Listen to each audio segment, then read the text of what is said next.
October is the month for updates. I just don't even know how to. There's so much going on, Karl. It's been a busy fall. Yes, it has. Yes, it is.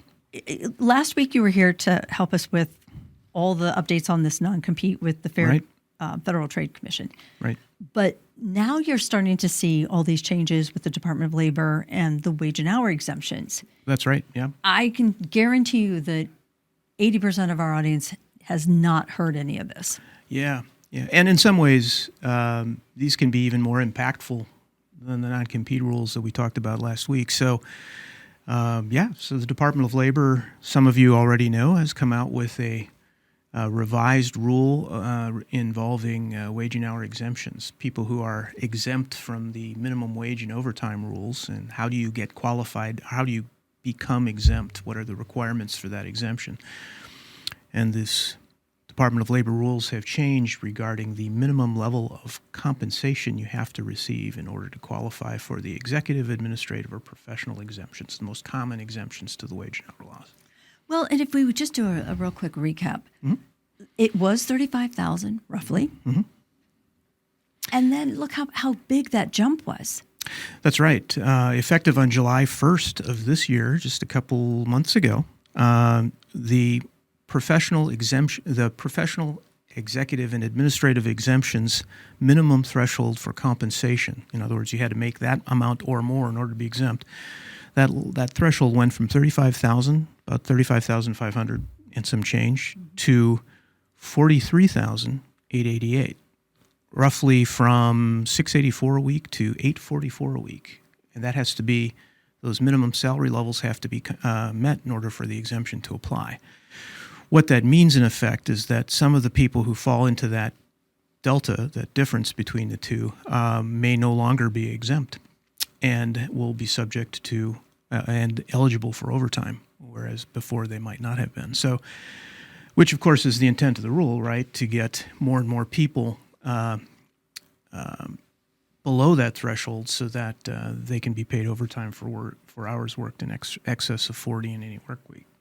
Well, and again, we saw it coming because, it took almost a year and a half. Mm-hmm. They just drug us on. And there was even rumor that it was going to go up to 60,000.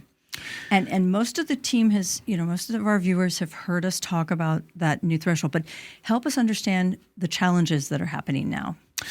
Well, a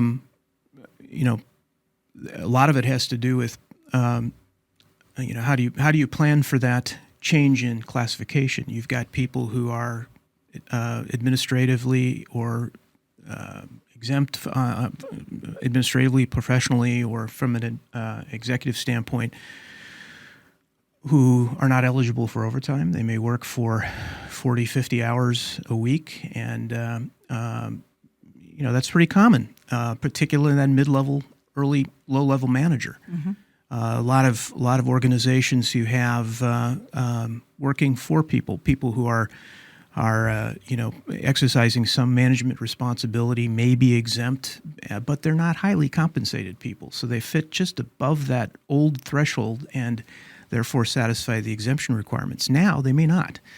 And so those folks who are typically working 40, 50 hours might now be eligible for overtime, whereas they weren't before. And from an employer standpoint, of course, that becomes potentially a budgeting issue, a cash flow question. There are a lot of financial ramifications to that for obvious reasons.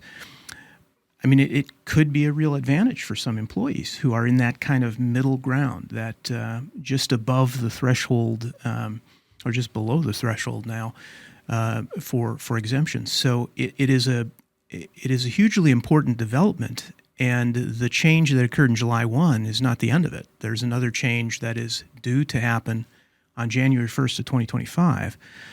And you talked about the $60,000 threshold being potentially the next step. Well, it's about right. If the rule stays in effect, those thresholds change again effective on January 1st of 2025. In this case, they'll go up to a minimum of $58,656 annually. So about a little over $1,100 a week will be the minimum threshold for exemption purposes. So you have to make that or above in order to be exempt. Even if you do all the other management stuff, even if you do all the other exempt duties, if you're not making that amount, you're still eligible for overtime.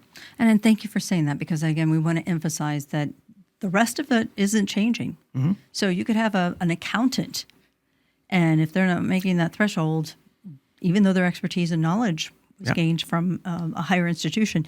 So what I want to do today is dig a little deeper, because what I'm hearing now is that we've got employers that are looking at these individuals and going, well, okay, I've got somebody that's being paid $26 an hour. Mm-hmm. Okay, so that's falling. It will fall under that new threshold here in January 1. Good. And they're looking at that hourly rate. Well, that hourly rate is, that, and then double that for overtime, and a time and a half. Time and a half, yeah. For time and a half for overtime. Yeah. So they want to really control the hours, and they want to start pulling in, help our viewers understand what limitations an employer are under. Okay, if what can you and can't do to control that budget? Right. Well, great question. That is the fundamental challenge, and employers are allowed to regulate work hours. Right? They're allowed to say, you are authorized to work 40 hours a work week and not a minute more. And if you do that without authorization, you can be subject to disciplinary action, including potentially discharge. So you have the ability as an employer to regulate the hours of work. But if someone is working more than 40 hours in any work week, exceeds that 40-hour threshold with the knowledge and acquiescence of the employer, even without the direct authorization, but knowledge and acquiescence is enough, they're entitled to overtime at time and a half for those hours worked. So the question is, how do you regulate that? How do you prevent an employee from working more hours and many employees want to do that because they want to get jobs done, they want to get work completed. You get good workers, you get people who are dedicated and conscientious. Sometimes they'll work. And you know what? Sometimes they might not even put their time down. And if they had the exempt mindset mm-hmm. of nobody's counting my hours, I'm just going to come in and do my job, why would they? Yeah. But if you're non-exempt now, all of a sudden, you have to track your hours. You have to track them accurately. And, the challenge is that even if you don't necessarily record your hours correctly, you could still be eligible for overtime if you've provided work with the knowledge and or acquiescence of the employer. So the old 30s era term is suffered or permitted to work, right? So I didn't direct you to work 44 hours that week, but I kind of knew you were doing it anyway, and I allowed it to happen. Well, that's compensable time, and it's subject to those 4 hours, subject to overtime. You can prohibit that. You can discipline if somebody exceeds authority or violates the rules. You can do all that. But in some cases, you might even still have to pay them on their way out the door. Another very interesting question that came in, and believe it or not, this was a national retailer with a lot of locations, let's just say that. But the question was, look, we've got all these assistant managers, retail, right? Mm-hmm. And these assistant managers are required to open and close so many nights a week. And, we need them to be setting the floors, working the planograms. So on average, they're working 50, 55 hours a week. Yeah. But they're all under that $58,000 threshold, right? So January 1. And so the question came in is, can they renegotiate those rates so that they don't have to pay overtime? And can they restructure some of the job titles so that individuals who closed as of December 1st will no longer be closing January 1st because they don't want them working all those hours? Yeah.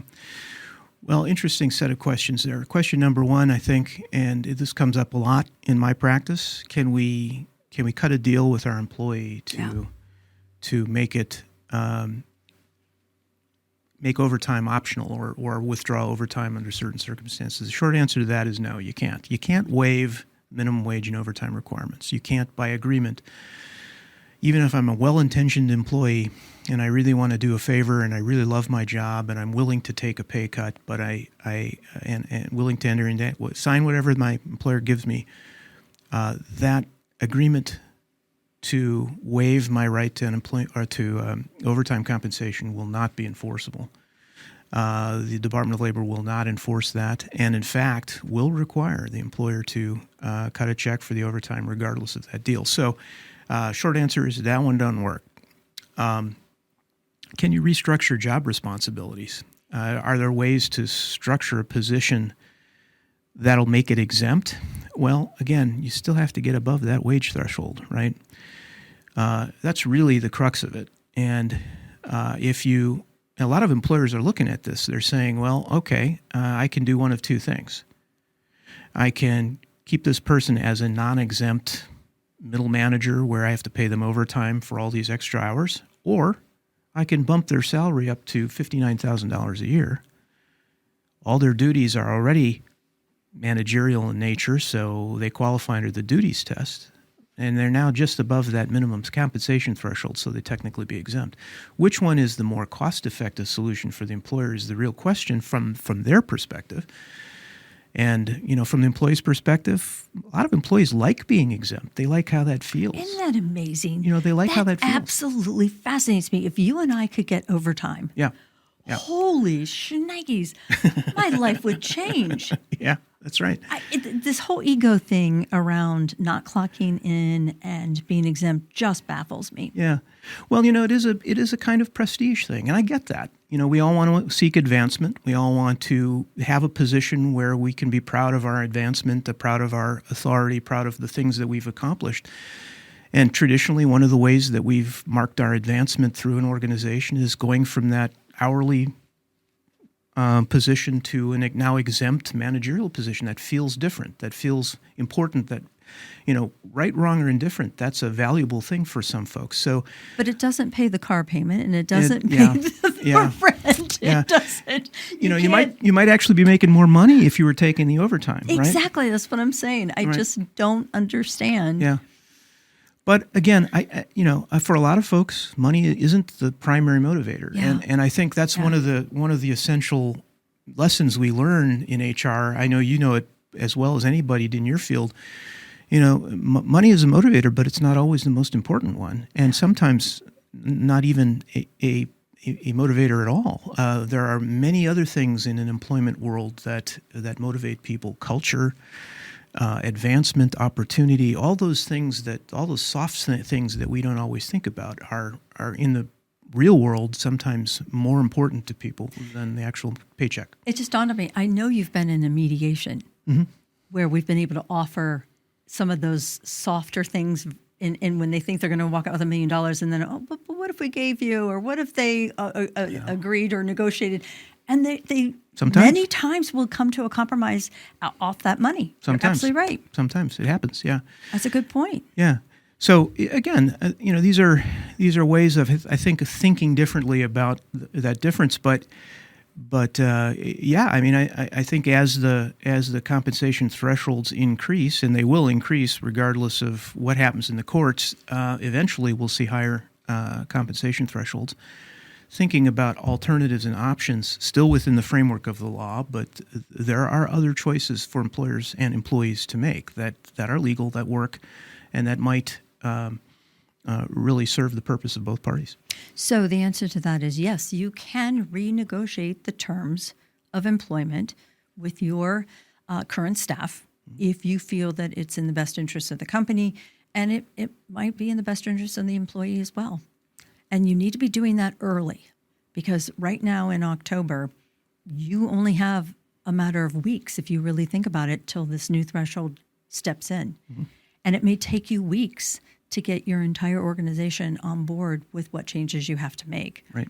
So, and please, please, please, please, either contact your HR consultant or contact your labor law attorney and run it by them. Say, hey, this is what I'm thinking of, and this is why. Always have the why, but make sure that it is going to keep you compliant. Now, in your example of moving that person up to $59,000, that would be a quick fix for a short period. It would, yeah.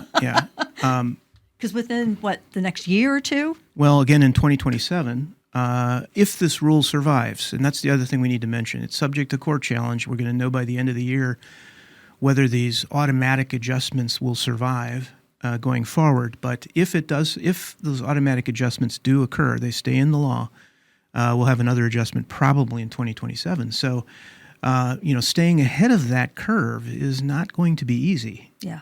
It's going to be a financial challenge for most companies, most employers, and a managerial challenge too, because you're always sort of bumping up against that classification problem. So you'll have to watch that very closely. But again, we will know probably before the end of the year whether the courts are going to put this ongoing adjustment mechanism on hold, and we'll stay tuned. Probably come back and do another program on that maybe at the end of the year. I'm sorry. What did you just say? Probably. Okay. Who are you? Karl Ulrich with Sebaly, Shillito and Dyer. Who is he? Basically, he's my lifelong partner when it comes to this podcast and this show here at the Human Resource. Please stay with us. See us next week. We've got another great topic for you. Take care. Bye-bye.